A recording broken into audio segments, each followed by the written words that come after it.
السلام عليكم ورحمة الله وبركاته. والله ليال كسر هذا channel كيجا مركلة سان إذن كوب بلنقاضي با وحن ربا إن برنامج هذا ماشي كسي وضع قضب كأن ربا إن عاوة كهضلو وحوي فاشة يو وجيه ديسا مرحلة ديسا قابب كيسا يو تلابوين كيسا كلا دوان وحلقة يا بعض بدن إن يسبحان هراء أصور للني وما بهن إنان مقلنا فال أما لقى يابه فوش حنونكيس هي حسوسين أما لقى يابه وان نقانا بل سوى حلقة يابه إن أي جيران قبل أوجب أو أن معنيه سفي عن وقد على حسنين فوش معنيه سه iyo wajiyada iyo qaababkiisaba laga yaabo inay maqlaan sheekooyin kala duwan iyo kuwa ay waxa jira iyagu nafta ku haystaan qaab uu ula muuqday waxaan rabaa marka fooshu waa maxay xanuun ma leedahay qaababkiisu waa sidee inaan waxaas maanta halkan idin la wadaago fooshu xanuun waa leeyahay hadduusan xanuun lahayn ilmaha iyo hooyadaba laga yaabay in uu dhibaato ku noqon lahaa hooyadii oo aan dareemin inuu cunugga ka soo duuli lahaa fooshu xanuunkeeda waxay kugu duwaysaa oo ay kugu ridaysaa in aad la kulantid cunugaagi yaraa ee 9 bilood caloosha ku jiray ee aad sugaysay in uu maaragtay dhasho sidaa daraadeed foosha gabar kasta waxaan kula talinayaa qaab ay uga gaashaamato ay foosheedu u noqonin fool dib ay micnii xanuun micnii xasuus xun ay maaragtay ku reebay inuusan noqonin marka inta aan uga baxo fooshu saddex waxay leedahay marxaladood saddexda marxaladood marxaladda koobaad ayaa waxay sii leedahay laba waji marxaladaha saddexda ah ee fooshu leedahay mid waa mid oo ah marxaladii isfurfuritaanka ilmagaleenka dhuuntiisa afkiisu ay isfurfuraysay marxaladda labaad oo ah iska soo riixitaankii oo cunuga la iska soo riixayay marxaladda saddexaad oo ah markii cunuga uu dhashay ka bacdigeed marxaladda koobaad oo ah marxaladii furitaanka wuxuu leeyahay laba waji labada waji ee uu leeyahay ayaa ah labada waji markaan leeyahay wuxuu kugu ridayaa marxaladii iska soo riixitaanka marka labada waji uu leeyahay ayaa ah waji ah in uu maaragtay jirku iyo ilmagaleenka afkiisu uu isku soo diyaariyo sidii uu maaragtay u furfurmi lahaa wajiga labaad ayaa asagana wuxuu yahay wajigii fooshii firfircoonayd marka aan leeyahay marka maadaama aan iri saddex marxaladood saddexda marxaladood mid waa isfuritaan mid waxa weeye iska soo riixitaan midna waxa weeye kadib markuu cunuga dhasho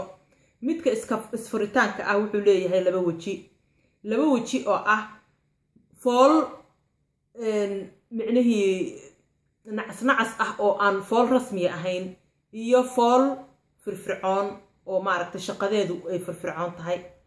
foosha marka wajiga koobaad ee ah fooshii isfurfuritaanka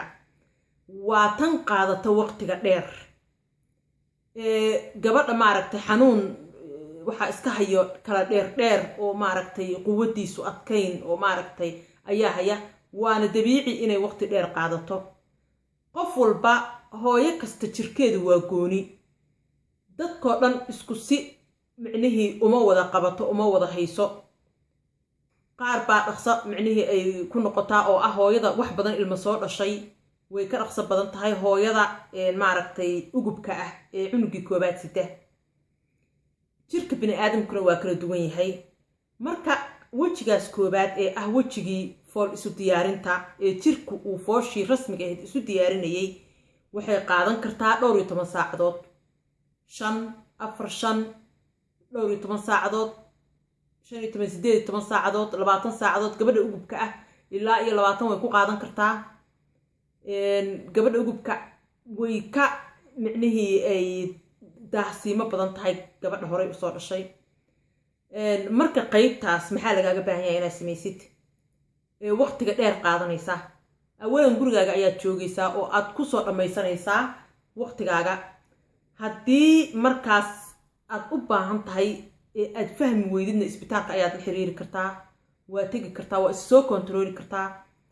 balse haddii caafimaadkaagu fiican yahay kan cunuga fiican yahay oo dhaqdhaqaaqayo wax dhiiga iyo wax maaragtay adiga aadan caafimaad darro qabin cunugana aadan ka dareemin waxaa kuu fiican gurigaaga inaad ku soo dhammaysato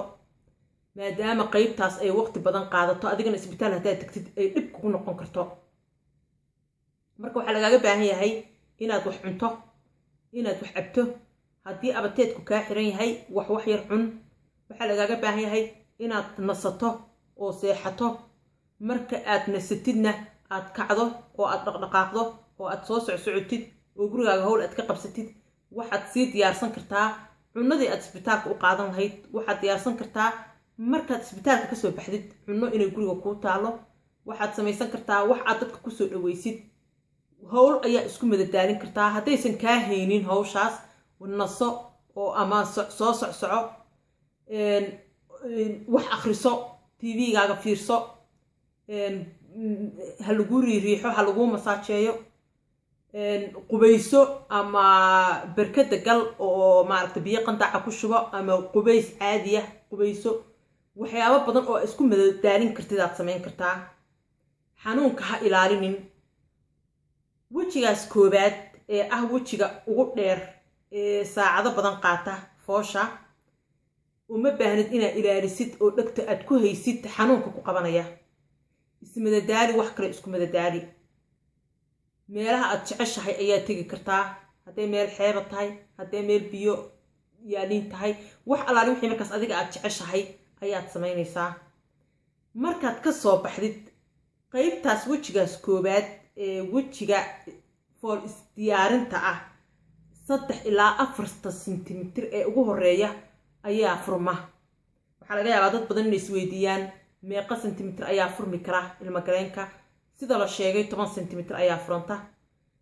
3-4 ugu horeeya ayaa waqtiga ugu dheer qaata 8 saacadood 12 saacadood 15 waqti dheer ayay qaadan kartaa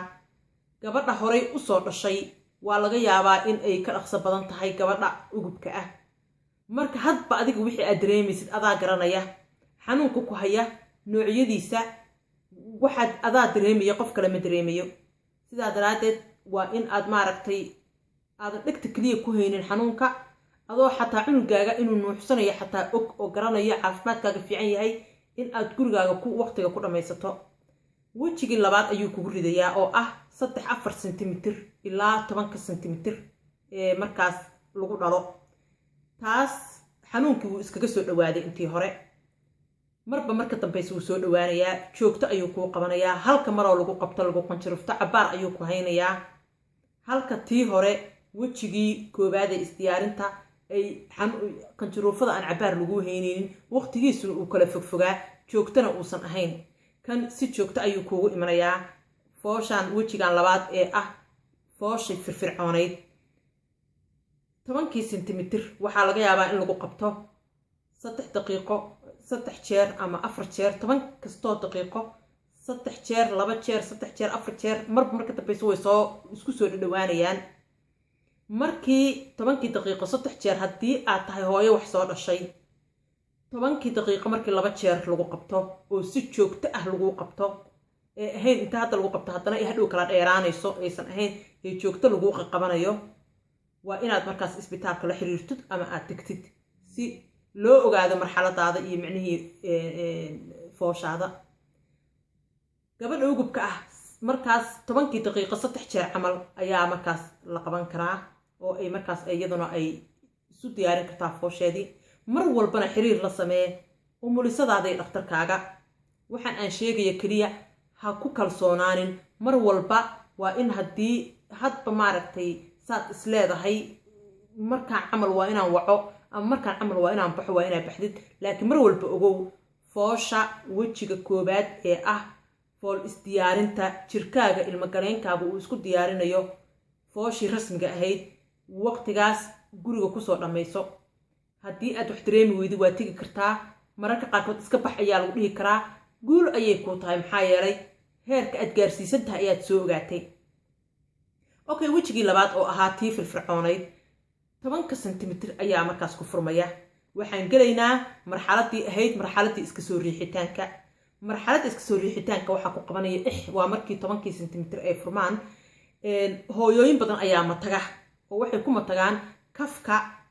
lafta markii la fiiriyo oo maaragtay sinta lafteedii kafka meeshii cunuga soo mariyay waxa ka soo taagan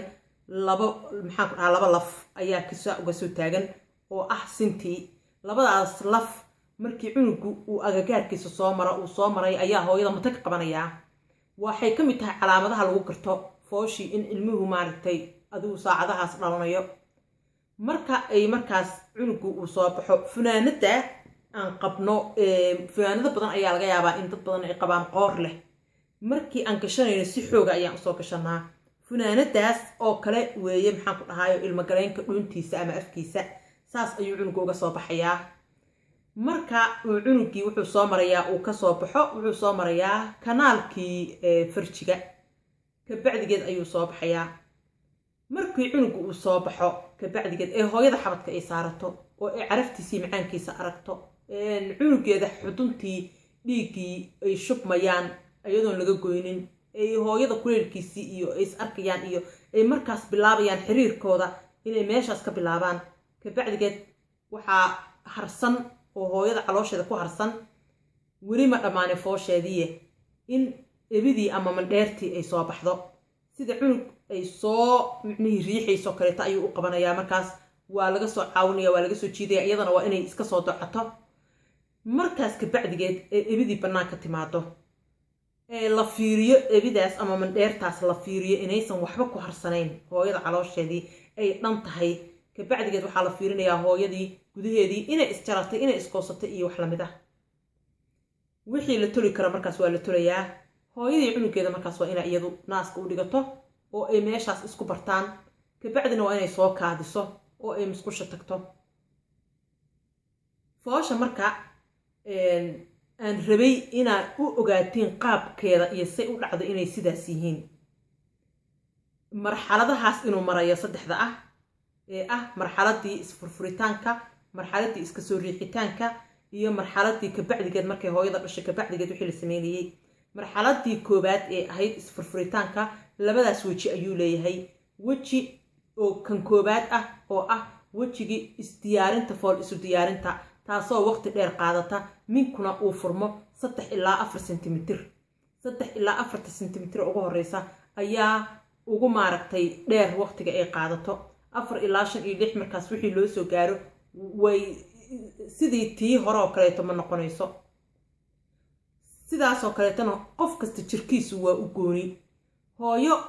dhowr ciyaal dhashay ayaan isku mid ahayn foosheeda marka xanuunkana waa xanuun aad guul ku gaaraysid oo natiijo iyo miro dhalin leh maxaa yeelay cunugaagii 9 bilood aad sugaysay